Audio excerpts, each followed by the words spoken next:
Hi friends, welcome back. ഇന്നത്തെ വീഡിയോയിൽ നമ്മൾ സംസാരിക്കാൻ പോകുന്നത് ഒരു ആവറേജ് സ്റ്റുഡൻറ് ലൈഫാണ്. സോ ബേസിക്കലി ഞാൻ അങ്ങനെ ഒരു ആവറേജ് സ്റ്റുഡൻ്റ് ആയിരുന്നു.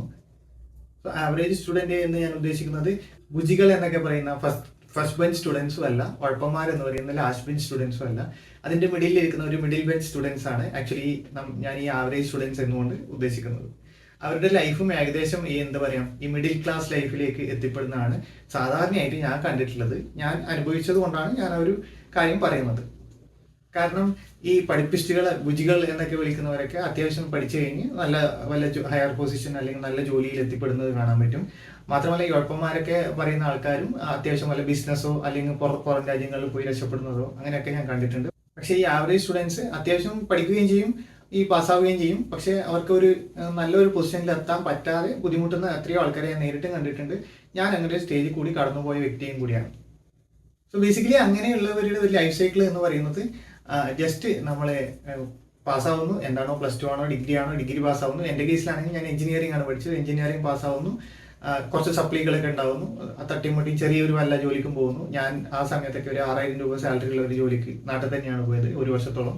അതിനുശേഷം ഒന്നും സെറ്റാവാതെ നമ്മളിങ്ങനെ ടെൻഷൻ അടിച്ചിരിക്കുന്നു. അതിനുശേഷം പഠിക്കാൻ പോകുന്നവർ പഠിക്കാൻ പോകുന്നു, അല്ലാത്തവർ വേറൊരു ജോലിയിലേക്ക് മാറാൻ ശ്രമിക്കുന്നു.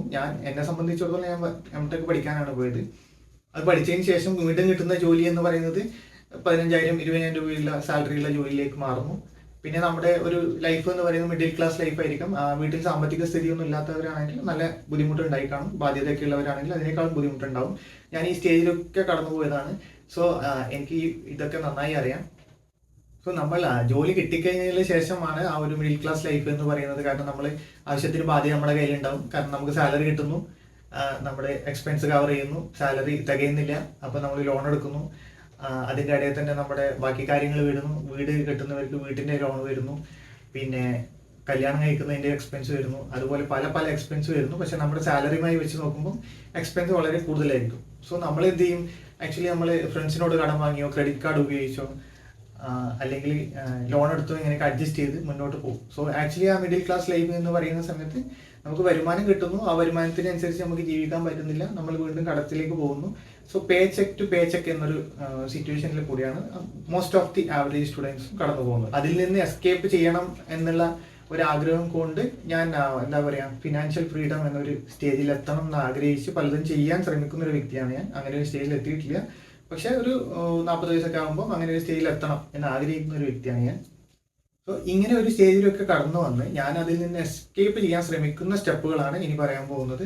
ഫസ്റ്റ് സ്റ്റെപ്പ് എന്ന് പറയുന്നത് തന്നെ കടങ്ങളൊക്കെ തീർക്കുക എന്നുള്ളതാണ്. എത്രയും പെട്ടെന്ന് ഉള്ള കടങ്ങളൊക്കെ തീർക്കാൻ ശ്രമിക്കുക. അതുകൂടാതെ തന്നെ പുതിയ കടങ്ങൾ എടുക്കാതിരിക്കാൻ ശ്രമിക്കുക. ഇപ്പം എന്നെ സംബന്ധിച്ചിടത്തോളം കല്യാണമൊക്കെ വലിയൊരു എക്സ്പെൻസ് ആയിരുന്നു. പക്ഷെ ഞാനത് ചെറിയ രീതിയിൽ നടത്തിയതുകൊണ്ട് അങ്ങനെ വലിയ കടങ്ങളൊന്നും വരാണ്ട് ഉള്ളത് വെച്ച് അഡ്ജസ്റ്റ് ചെയ്ത് ആ ഒരു രീതിയിൽ കല്യാണം കഴിച്ച് സെറ്റായി.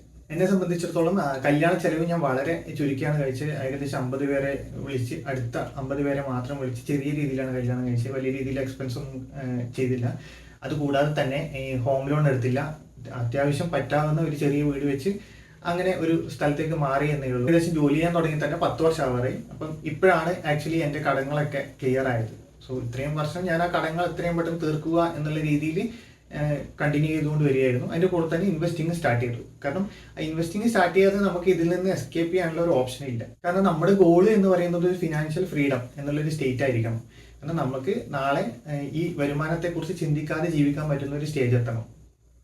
അതാണ് എല്ലാവരും അങ്ങനെ എത്തണം എന്നാണ് എൻ്റെ ആഗ്രഹം. സോ അതിനുവേണ്ടി നമ്മൾ മാക്സിമം ചെയ്യാൻ പറ്റുന്ന കാര്യങ്ങൾ, കടങ്ങളൊക്കെ പെട്ടെന്ന് തീർക്കുക, സാലറി കൂട്ടാൻ ശ്രമിക്കുക. ഞാനിപ്പം ഒരു സ്റ്റാർട്ടപ്പിലാണ് വർക്ക് ചെയ്യുന്നത്. അതുകൊണ്ട് അത്യാവശ്യം നല്ല സാലറി കിട്ടുന്നു. അതിൻ്റെ ഏകദേശം 50-60% ഞാൻ ഇൻവെസ്റ്റ് ചെയ്യുന്നു. ഇൻവെസ്റ്റ് ചെയ്യുന്നത് വഴിയാണ് ഞാനിപ്പം ഈ ഫിനാൻഷ്യൽ ഫ്രീഡം എന്ന ഒരു സ്റ്റേജിലേക്ക് പോകാൻ ശ്രമിക്കുന്നത്. ഭാവിയിൽ ഈ പൈസയെക്കുറിച്ച് ചിന്തിക്കാത്ത ഒരു ദിവസത്തേക്ക് എത്തണം എന്ന ഒരു ആഗ്രഹം കൊണ്ടാണ് ഞാൻ അങ്ങനെ ചെയ്യുന്നത്. അടുത്തായി ചെയ്യാൻ പറ്റുന്ന വെച്ചാൽ മൾട്ടിപ്പിൾ സോഴ്സസ് ഓഫ് ഇൻകം ഉണ്ടാക്കുക. അപ്പോൾ എന്നെ സംബന്ധിച്ചിടത്തോളം സാലറി ഇൻകം എൻ്റെ ഒരു ഇൻകമാണ്. അതുകൂടാതെ എനിക്ക് മൊബൈൽ ആപ്ലിക്കേഷൻ വഴി ഇൻകം ഉണ്ട്, അതൊരു സെക്കൻഡ് ഇൻകമാണ്. അതുപോലെ ഇടയ്ക്ക് ഞാൻ ഫ്രീലാൻസ് മൊബൈൽ ആപ്ലിക്കേഷൻ ചെയ്ത് കൊടുക്കാറുണ്ട്, അതൊരു തേർഡ് ഇൻകമാണ്. അതുപോലെ ഈ സ്റ്റോക്ക് ഇൻവെസ്റ്റ് ചെയ്ത അല്ലെങ്കിൽ മ്യൂച്വൽ ഫണ്ടിൽ ഇൻവെസ്റ്റ് ചെയ്യുന്നത് നമുക്ക് എന്താ പറയുക, അതിൻ്റെ പ്രോഫിറ്റ് എന്ന് പറയുന്നത് നമ്മുടെ ഒരു പാസീവ് ഇൻകമാണ്. അപ്പോൾ നിങ്ങളൊരു ആവറേജ് സ്റ്റുഡൻ്റ് ആണെങ്കിൽ ഇങ്ങനെ ഒരു ഡെബിറ്റ് ട്രാപ്പിൽ പെടാതെ അതിൽ നിന്ന് എങ്ങനെ എസ്കേപ്പ് ചെയ്ത് ഫിനാൻഷ്യൽ ഫ്രീഡം അച്ചീവ് ചെയ്യാൻ പറ്റും എന്നുള്ള രീതിയിൽ എപ്പോഴും ചിന്തിച്ചുകൊണ്ടിരിക്കുക. കാരണം പൈസയെക്കുറിച്ച് പഠിച്ചുകൊണ്ടിരിക്കുക, പൈസയെക്കുറിച്ച് അറിഞ്ഞുകൊണ്ടിരിക്കുക, പൈസ ഉണ്ടാക്കാൻ ശ്രമിച്ചുകൊണ്ടിരിക്കുക.